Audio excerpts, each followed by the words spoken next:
मैं 2018 से तैयारी कर रहा हूँ यूपीएससी की। मैंने 4 प्रयास दिए हैं जिसमें से 3 मेंस लिखे हैं जी। और स्टेट पीसीएस में मेरा 2019 एमपी का जो है उसमें इंटरव्यू कॉल है।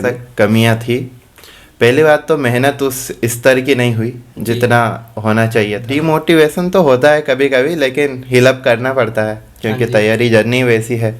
बहुत बार लगता है कि यार छोड़ दे, कोई स्टेट पीसीएस या फिर लोअर वगैरह देते हैं, लेकिन वो है ना कि एक बार जब इस फील्ड में आ जाते हैं अपन तो ऐसा लगता है कि एक और क्यों नहीं, एक प्रयास और क्यों। प्रीलिम्स और मेंस का मैं डिवाइड वैसे खास करता नहीं हूँ, साथ में ही पढ़ता हूँ। जो जैसे पॉलिटी है या फिर इकोनॉमिक्स है तो मैं साथ में कवर करता हूँ। मीडियम का कठिन होना मेरे को नहीं लगता वो मुद्दा है, क्योंकि हिंदी मीडियम का बैकग्राउंड जो स्टूडेंट आते हैं ना वो अधिकतर लोअर मिडिल क्लास या फिर मिडिल क्लास से आते हैं। चेंजेस तो लगते हैं क्योंकि इसका सिलेबस ऐसा है यूपीएससी का कि वो अपने को अंदर से परिवर्तित करने लगता है। मतलब पर्सनैलिटी के लेवल पे भी दोस्त बोलते हैं, घर वाले बोलते हैं कि कुछ दिल्ली से आए तो कुछ अलग बन के आए। मेरी यही कमी थी, मेरे को लगता है मैंने आंसर राइटिंग सही से नहीं की थी, इसी वजह से मेरा मेंस क्वालिफाई नहीं हो पा रहा। प्लान बी के तौर पे मेरे पास कुछ नहीं, पीसीएस है, एक स्टेट पीसीएस, और उसके बाद मैं सोचा हूँ कि खेती बाड़ी करूँगा, कभी नहीं हो पाएगा। तो गाइस आपको वीडियो अच्छी लगी होगी तो ऐसे ही हमारे वीडियोस के साथ बने रहें, हमारे चैनल को सब्सक्राइब करें और ऐसे ही अच्छी वीडियो मेंस और टॉपर्स की वीडियो पाने के लिए हमारे साथ। वीडियो में आगे बढ़ने से पहले आज मैं आपको इकोनॉमी की फ्री वीडियोस लेक्चर के बारे में जानकारी देने जा रहा हूं। इकोनॉमी में विवेक सिंह सर का नाम तो ज़रूर सुना ही होगा। अगर आप इकोनॉमी को फ्री में कवर करना चाहते हैं या फिर आपको कॉन्सेप्ट क्लियर करना चाहते हैं तो प्रेप लैडर के विवेक सिंह सर के साथ जुड़कर आप अपनी तैयारी को बहुत ही बेहतरीन बना सकते हैं। दोस्तों, जो भी एस्पिरेंट्स रजिस्टर करेगा जो 7 दिन के लिए आप एकदम फ्री ऑफ कॉस्ट देख सकते हैं। और अगर आपका ऑप्शनल सब्जेक्ट इकोनॉमी है या फिर जीएस के पर्सपेक्टिव से आप इकोनॉमी को मजबूत बनाना चाहते हैं तो सबसे पहले डिस्क्रिप्शन में दी गई लिंक पर जाएं और एप्लीकेशन को ऐप को डाउनलोड करें। और हाँ, अनलॉक करने के लिए आप हमारा कोड SVU इस्तेमाल करना ना भूलें। इसी के अलावा यूपीएससी से रिलेटेड सारा मटेरियल्स आपको एक ही प्लेटफॉर्म पर मिल जाएगा और इंडिया की नंबर 1 फैकल्टी आपको एक ही प्लेटफॉर्म पर मिल जाएगी और घर बैठे आप अपनी तैयारी को बहुत ही शानदार बना सकते हैं। तो दोस्तों, जल्दी से जाइए और अभी एप्लीकेशन को डाउनलोड करें और अपनी तैयारी को शानदार बनाएं। धन्यवाद। नमस्कार दोस्तों, स्वागत करता हूं आपका हमारे यूट्यूब चैनल स्टूडेंट्स व्यू में। आशा करते हैं आप सब अच्छे होंगे। तो आज हैं हमारे साथ सुरेंद्र भैया जो कि यूपीएससी का 3 बार मेंस लिखे हैं, 4 अटेम्प्ट हो गया है इनका। तो सर से आज हम इनसे इनके जर्नी के बारे में जानते हैं, क्या थी इनकी स्ट्रेटेजी कि इन्होंने प्री आसानी से क्लियर किया और मेंस लिखा इन्होंने, क्या कैसे इन्होंने अपनी तैयारी की, क्या बुक इन्होंने फॉलो किया, एंड तमाम प्रकार की जो बातें आज हम डिटेल में सर से ही जानते हैं। तो बने रहिए हमारे साथ अंत तक। अगर हमारे चैनल को आपने सब्सक्राइब नहीं किया है तो सब्सक्राइब करें, लाइक वीडियो को करें और शेयर करें। Thank you. सर, आपका नाम और आप कहाँ से हैं बेसिकली? मेरा नाम सुरेंद्र सोलंकी है, मैं एमपी से हूँ और मैंने ग्रेजुएशन में इंजीनियरिंग की है। ऑलराइट। मैं 2018 से तैयारी कर रहा हूँ यूपीएससी की। मैंने 4 प्रयास दिए हैं जिसमें से 3 मेंस लिखे हैं जी। और स्टेट पीसीएस में मेरा 2019 एमपी का जो है उसमें इंटरव्यू कॉल है, अभी उसका इंटरव्यू होना है। ऑलराइट। तो सर, ये आपका कौन सा अटेम्प्ट था? मेरा ये वाला चौथा था और 2022 में मेरा 5th अटेम्प्ट रहेगा। 5th अटेम्प्ट रहेगा। तो सर, ये जो 4 अटेम्प्ट्स आपके हो चुके हैं, इनमें आपने कितने बार इंटरव्यू दिए, मेंस और प्री? इंटरव्यू कॉल तो अभी तक नहीं आया है यूपीएससी का, पर मैंने 3 मेंस दिए हैं, 2018, 20 और 21 वाला जो अभी रिसेंट हुआ था। 19 में मेरा पीटी सीसेट की वजह से क्वालिफाई नहीं कर पाया था जी, और ये मेरा तीसरा मेंस था बस। Okay sir, fine. तो सर, आपको क्या लगता है 3 बार आपने मेंस दिया, क्या कमियां रही आप में? मतलब वैसे तो अगर आपको पता होता तो आप कर ही लेते, लेकिन आपको कुछ लगता है कि मतलब कुछ ऐसी कमियां हैं जिसकी वजह से आप में रुकावट आ रही है मेंस के बाद? बेशक कमियां थी।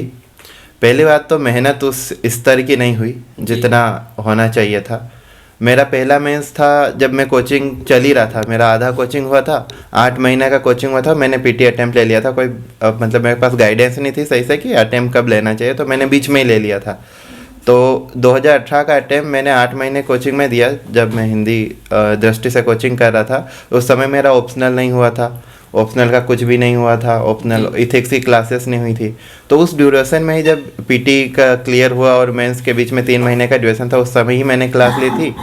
तो इस वजह से वो वाला अटेम्प्ट तो मेरा पूरी तरीके से वैसे ही गया, मतलब जी, जैसे एकदम सीरियस वाला हो ही नहीं पाया था, तो इस वजह से वो वाला अटेम्प्ट बर्बाद गया। 19 में मेरा पीटी नहीं निकला और जीएस में अच्छा स्कोर होने के बावजूद सीसेट में मेरे बहुत कम स्कोर रह गया था, मैं ध्यान नहीं दिया था इस वजह से। और 20 में था कोविड टाइम चल रहा था, तो उस टाइम पूरा लॉकडाउन चल रहा था, तो टेस्ट सीरीज वगैरह अवेलेबल नहीं हो पाई।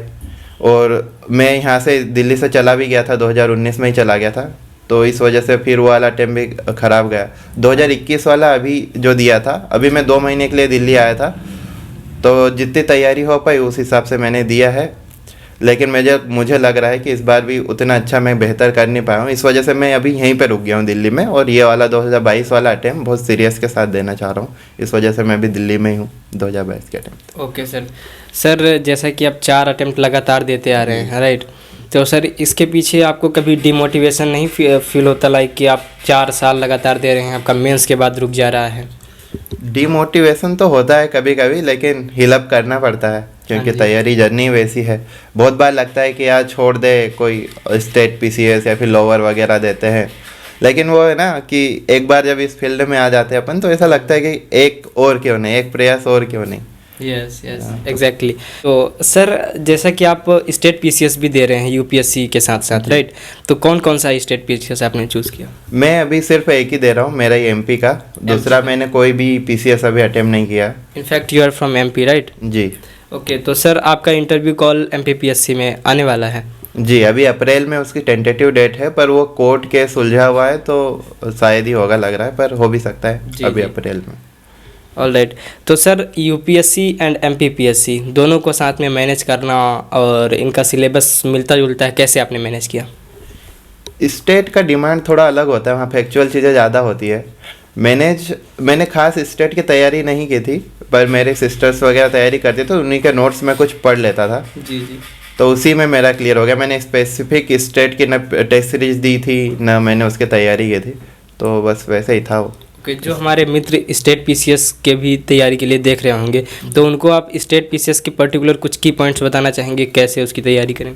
कभी जो यूपीएससी तैयारी कर रहा है दिल्ली में रह के, और उसको एमपी का मैं बता सकता हूँ, दूसरे स्टेट का तो पता नहीं, तो मेरे को लगता है कि यहीं पे फोकस रह के थोड़ा फैक्चुअल चीज़ें और करंट एमपी का देख लेना चाहिए, उससे आसानी से प्री तो क्वालिफाई हो ही जाता है स्टेट का। फिर मेंस के पर्सपेक्टिव से कुछ शॉर्ट नोट्स वगैरह देख लो, कोचिंग वगैरह के किसी के एमपी की, तो वो हो जाता है, उसमें ज़्यादा डिफ़िकल्टी नहीं है।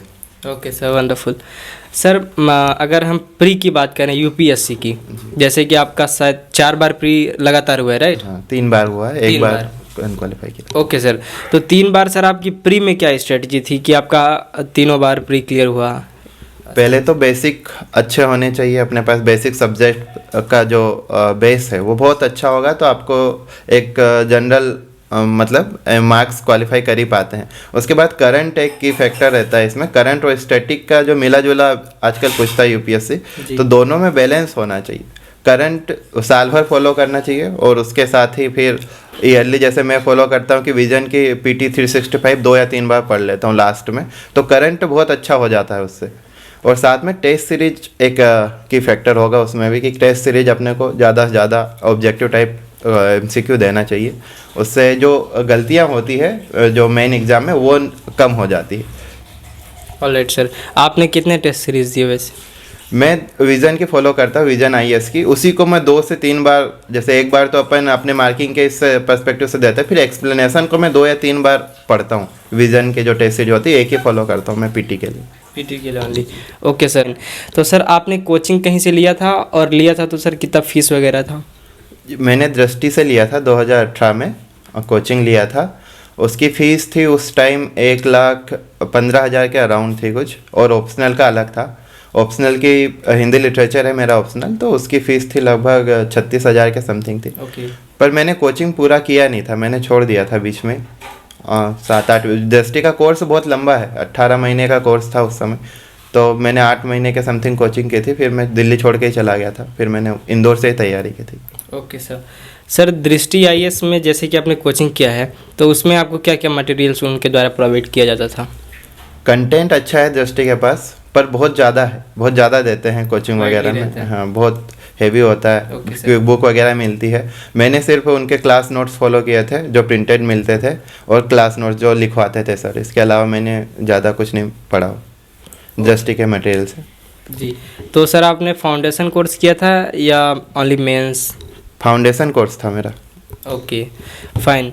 तो सर आप एक बार बुक लिस्ट अपनी बता सकते हो, आपने कौन कौन सी बुक्स फॉलो की स्पेसिफिक प्रीलिम्स के लिए?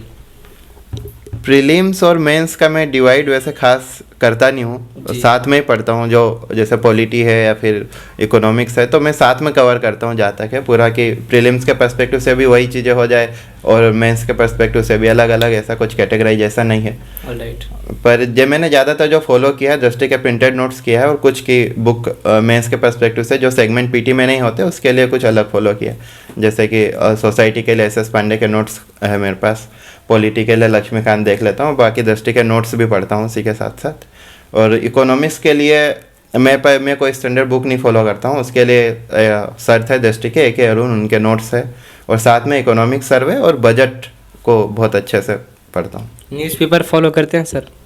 न्यूज़पेपर पहले फॉलो करता था, मैंने 1 साल तक किया था, उसके बाद से अभी मैं न्यूज़पेपर फॉलो नहीं करता हूँ, मैगजीन्स फॉलो करता हूँ मंथली। अच्छा सर, आपका मीडियम हिंदी है या इंग्लिश?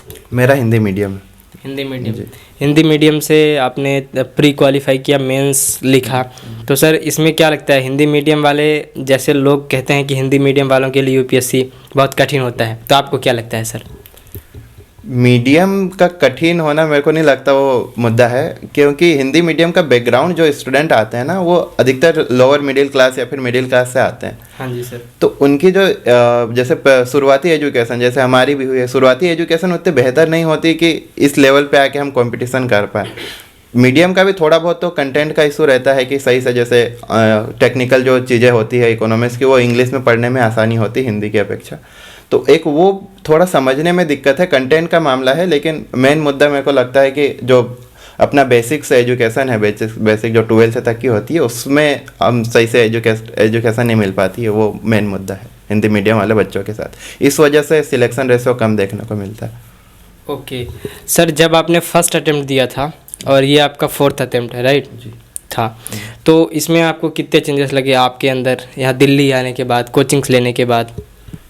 चेंजेस तो लगते हैं, क्योंकि इसका सिलेबस ऐसा है UPSC का कि वो अपने को अंदर से परिवर्तित करने लगता है।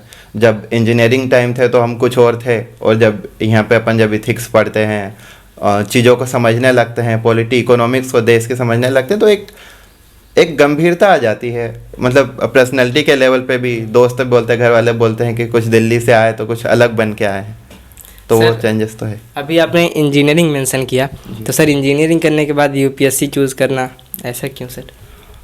मेरा कोई स्पेसिफिक गोल नहीं था कि क्या करना है। इंजीनियरिंग में 3rd ईयर जब मेरे पास था, 3rd ईयर में था, तो मेरी दीदी थी एक, वो PCS कर रही थी, MPPSC की तैयारी कर रही थी। तो वैसे ही मुझे टेक्निकल फील्ड में जाना नहीं था। जब मैं इंजीनियरिंग कर रहा था तो मेरे को वो वैसा लगा था कि वो अलग जॉब होती है, घर से मेगा सिटीज़ में काम करना होता है और फैक्ट्रियों में काम करना, जिसमें मैकेनिकल ब्रांच था, तो मुझे लगा कि ये जॉब मैं कर नहीं पाऊँगा ज़्यादा। तो फिर मैं और ऑप्शन ढूंढने लगा, तो फिर मैं मेरी दीदी से मिला था, तो उन्होंने बताया कि ये वाली फील्ड बहुत बेहतर है। फिर मैंने सिलेबस देखा, इंटरेस्ट जागा, तो फिर मैंने UPSC और इसकी तैयारी के लिए बारे में सोचा, और मैं फिर इधर आ गया था। ग्रेजुएशन कंप्लीट होने के जस्ट 2 महीने बाद मैं आ गया था। Fine sir, ultimately I'd like to ask that one thing that कि how to do answer writing sir, answer writing कैसे करें, क्योंकि मेंस के लिए answer writing is a core thing. मेरी यही कमी थी, मेरे को लगता है मैंने आंसर राइटिंग सही से नहीं की थी, इसी वजह से मेरा मेंस क्वालिफाई नहीं हो पा रहा। पर आंसर राइटिंग बहुत इंपॉर्टेंट है मेंस क्वालिफाई करने के लिए, और उसका सही पैमाना यही है कि अपने को विद इन टाइम कंप्लीट करना है पेपर, और बेस्ट क्वालिटी कंटेंट देना है आंसर में, और वर्ड लिमिट को ध्यान में रखना बहुत ज़रूरी है। 250 का पूछा है तो 250 में अपन कैसे एक्सप्लेन कर पाते हैं चीज़ों को, वही मायने रखता है। नॉलेज PT क्वालिफाई करने के बाद लगभग हर बंदे को होता ही है, हाँ जी, पर आंसर में रिप्रेजेंट होना चाहिए वो चीज़, और मुझे लगता है मेरे में वही कमी है। अच्छा, तो आप सुधार कर रहे हैं, राइट सर? जी, अभी मैं उसी पे काम कर रहा हूँ। अभी मैं 2-3 महीने, जैसे अभी मेंस दे के, जनवरी में मेंस दे के, अभी मैं 3 महीने तक PT पे काम कर, मेंस पे काम करूँगा। आंसर राइटिंग एनरिचमेंट अभी उसी पे काम है। तो सर आप कुछ प्लान B वगैरह रखे हैं साथ में, या सिर्फ अभी UPSC पर डिपेंड है? प्लान B के तौर पे मेरे पास कुछ नहीं, PCS है, एक स्टेट PCS, और उसके बाद मैं सोचा हूँ कि खेती बाड़ी करूँगा, कभी नहीं हो पाएगा तो। अच्छा, ओके सर। तो it was really great meeting today sir. Thank you for giving your valuable time. Hope so guys आपको वीडियो अच्छी लगी होगी। तो ऐसे ही हमारे वीडियोस के साथ बने रहें, हमारे चैनल को सब्सक्राइब करें और ऐसे ही अच्छी अच्छी वीडियो मेंस और टॉपर्स की वीडियो पाने के लिए हमारे साथ जुड़े रहें। Stay connected. Thank you so much.